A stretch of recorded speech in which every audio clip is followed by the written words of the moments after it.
Houston police have an especially gruesome double murder on their hands this evening. The victims, a young couple who went out on a date and never came home.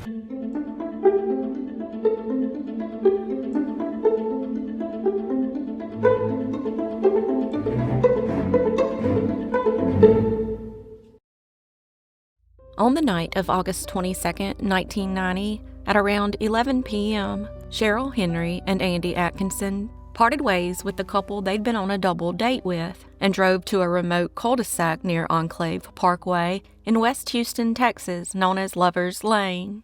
Sadly, they would never leave the area alive, and their murders would remain unsolved until 2026. Cheryl Henry was born in Florida on October 24, 1967, while Andy was born Garland Andrew Atkinson on September 6, 1968, in North Carolina, and were both described as vibrant and caring individuals. By 1990, Cheryl was a student at Stephen F. Austin State University in Nacogdoches, Texas, and had returned home for summer break. Andy, meanwhile, had recently moved to Houston from North Carolina. In late July or early August, the two met at a Houston club called the Yucatan Liquor Stand.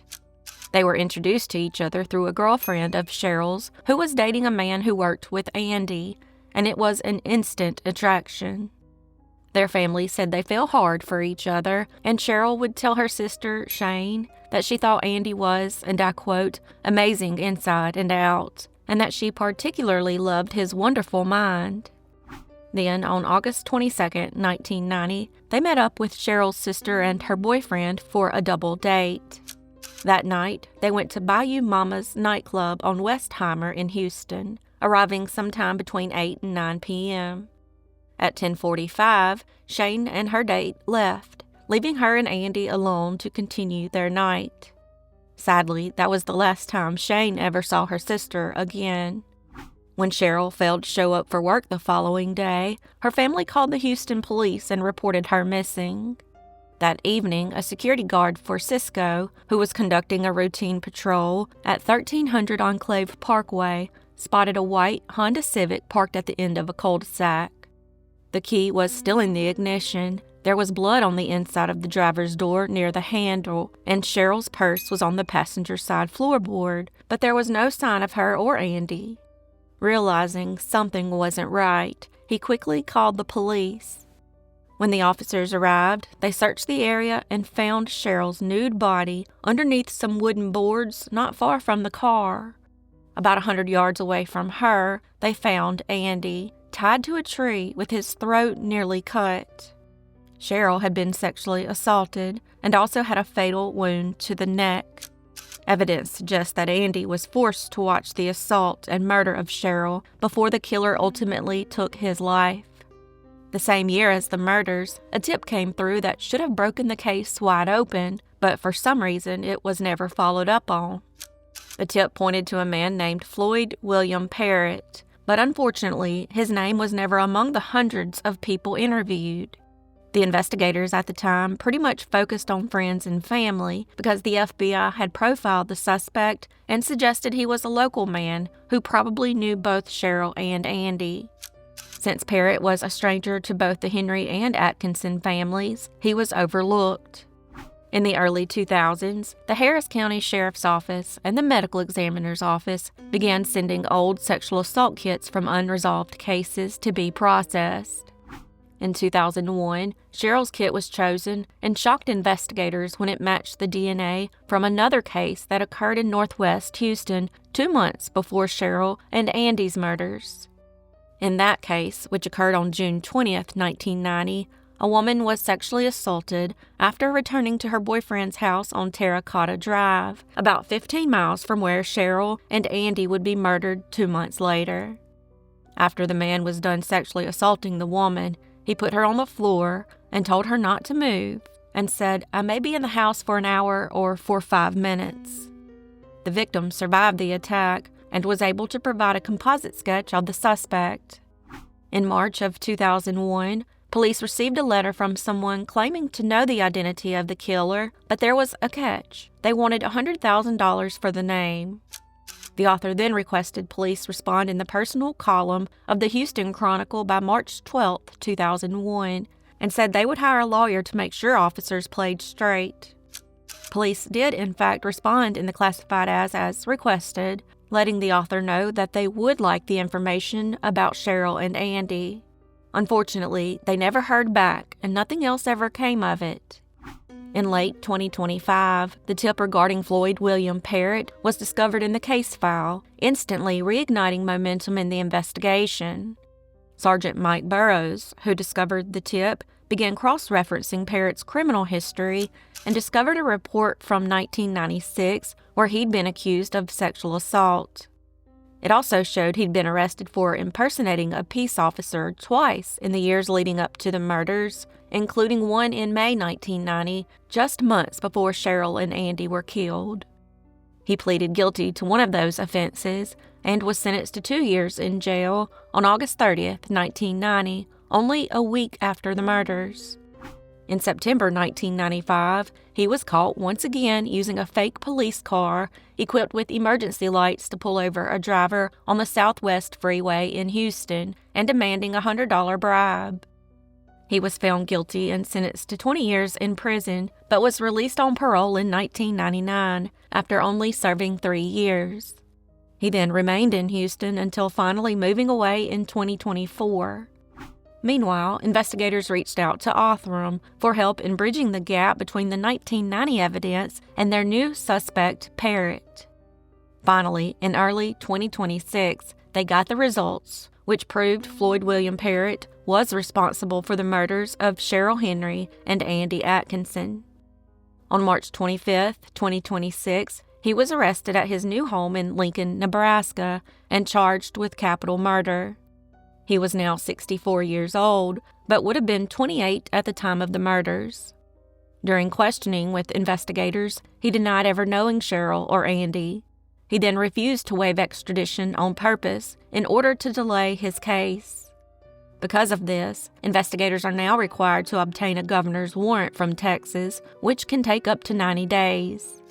Regardless of the arrest, investigators are still seeking information and are asking if you or anyone you know has information on Floyd William Parrott to please call 713-274-5640 and mention Lover's Lane.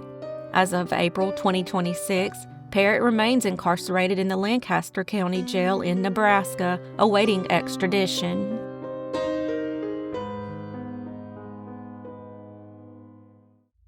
On the night of November 6, 2023, in Tarzana, California, inside a multi-million-dollar home, lay the bodies of May Lee Haskell and her parents, Yakshong Wong and Gashon Lee. They'd just been brutally murdered by May Lee's husband, Samuel Haskell. While the tragedy would soon stun the world, it hit especially close to home for Dolly Parton, who'd not only been a lifelong friend and business partner to the Haskell family, but was also the godmother to their 3 young sons, who were now left without a mother or a father. May Lee Haskell was born on October 16, 1986, in Yantai City, China, and was described as a cheerful, social, and generous individual.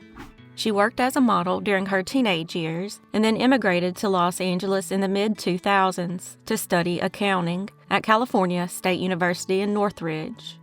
To afford the tuition, May Lee got a job as a waitress, and her parents helped with the money they made from selling their home in China. It was during her time at the university that she and Samuel met and began dating. Friends immediately noticed the odd pairing, describing how different they were in their social life and financial roles. After marrying in 2010, May Lee became the primary provider, working multiple jobs to fund her own education and to help with her family's expenses. Meanwhile, Samuel was an aspiring filmmaker and the son of a wealthy Hollywood executive, Sam Haskell III, who served as the worldwide head of television at the William Morris Agency and represented A-list stars such as George Clooney, Dolly Parton, Whoopi Goldberg, and Ray Romano. While Samuel came from money, he never contributed anything financially to his family. Meanwhile, May Lee founded her own educational consulting business, making her the breadwinner of the home. However, the consulting business wasn't enough to make the $7,000 a month mortgage payment, so she was forced to work multiple jobs. Her friends said she was deeply passionate about her work and had dreams of eventually opening a boba tea and sushi shop. Samuel, on the other hand, was practically unemployed and spent a lot of his time making low-budget slasher films before purchasing a 6K camera costing around $100,000, money he'd gotten from his parents. Samuel made money by renting out the camera, but kept all the proceeds all to himself. He was a self-described director who worked under the aliases Samuel Basshanger and Tragic Streets on platforms such as TikTok and Instagram. The content on those platforms consisted of bizarre rants, observations about celebrities, and shout-outs to random famous people. He also reportedly worked with Brandi Glanville from The Real Housewives of Beverly Hills, and frequently traveled to Japan to film content, and later claimed he worked on vlogs for YouTube. Despite his efforts to appear as a successful filmmaker, his projects rarely gained significant traction beyond his own social circles. The same year that he and Mei Li married, her parents moved from China to help care for their grandchildren. They moved into the house and spent much of their time gardening, walking the neighborhood, and sitting on the front lawn. As time went on, the couple's relationship dwindled, and around 2010, Mei Li began talking to her friends about wanting a divorce, claiming that Samuel was abusive to her.